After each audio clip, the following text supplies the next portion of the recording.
My last video on Wuthering Waves in regards to the HP inflation in the Tower Adversity was in January, at the beginning of the year. This was when version 3.0 had launched with tunability on top of HP inflation across 2 consecutive resets. Apparently, you could say that the HP inflation and introduction of tunability caused me to quit content creation in the first place. Hi there, Caiser here. Reset 36 and Reset 37 of the TOA has brought about some crazy HP inflation, resulting in a 20% or more increase in HP, and as high as 44% increase across 2 resets. Even the side towers have been affected.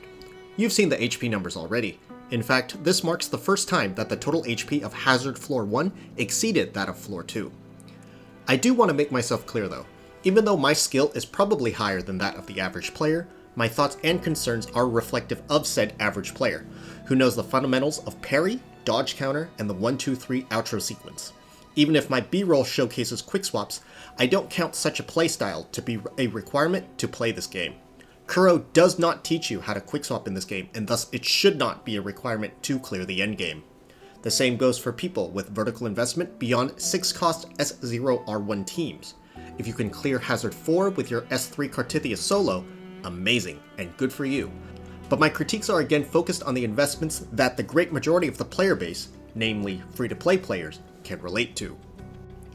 Hazard 1 is one such floor that received 44% HP inflation across the 2 resets of 36 and 37, at 20% per reset. Crownless, in Reset 36, was sort of a pushover, as you were able to bug his spawn sequence so that he spawned like normal bosses.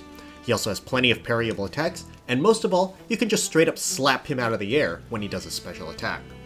Lampy Lumen, on the other hand, has to be one of the most annoying fights to come out of the 1.0 release roster. In its Glacio Chafe Puddles, moves that can relocate itself from one end of the map to the other, and an uninterruptible, unskippable attack sequence which either requires dodge spamming, rotation extension, or an air attack team. The additions brought about Lahai Roi's roster have their own issues too, in the Sabercat Prowler and the 2 new Krona Birds. Both gain additional all-attribute resistance until players are able to clear their special mechanics.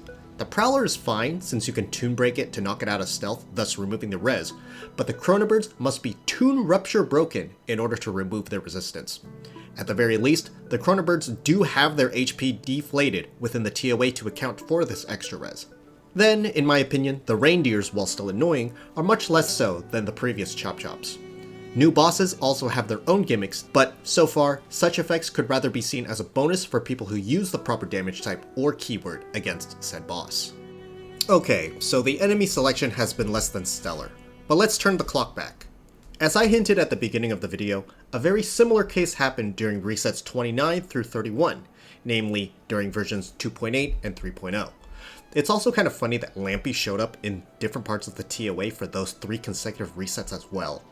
Clement, I know what you're thinking, but don't you dare! But I digress. And again, this was because tunability was being introduced into the game, along with who turned out to be the most versatile and busted sub-DPS in the game thus far in Linnae. At the time, Toon Rupture would automatically solve all HP inflation issues, so long as you were fighting a boss with a proper 1 Toon Break per full team rotation and didn't lock its tunability meter. The tower buffs that have been introduced as of late are also moving in a less player-friendly direction. The deeper hazard floors were introduced in Reset 27 in version 2.7, which had a modifier that shielded shielders, but also gave you a shield for casting your liberation. Well, such an interaction was removed in the next reset, and so went more to shill-specific character kits rather than showcase player skill and understanding of those mechanics. Reset 29 to Reset 30 was already harsh enough with the HP inflation, but also offered no bonuses unless you were using a team that could cast more than 3 unique echo skills or had the echo damage or negative status keywords. Reset 30 also removed a beefy 30% defense ignore modifier, which equates to an 18.2% damage increase in Hazard Floors 3 and 4, and followed that up with a 19% and 11.5 HP inflation, respectively.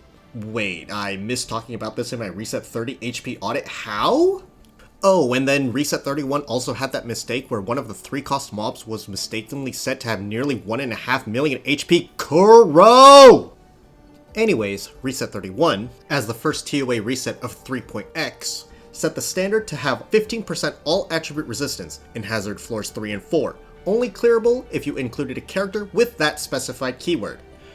And that brings us to where we are now. So if we are to trust this HP increase trend to be happening again so soon, it's possible that we aren't just getting stronger characters, we may be getting new mechanics to boot. This is not meant to be a defense for why Kuro has decided to push this HP inflation, as I have already expressed my thoughts clearly about preemptive HP inflation. Let the players experiment first, and then tweak the difficulty.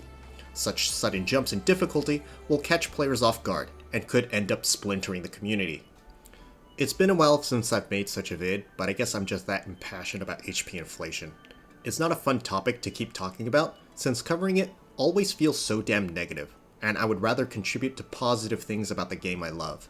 I just really like helping people with things I'm passionate about. That's it for me. See you all in Shuangfang and Mengzhou. Caiser, signing out.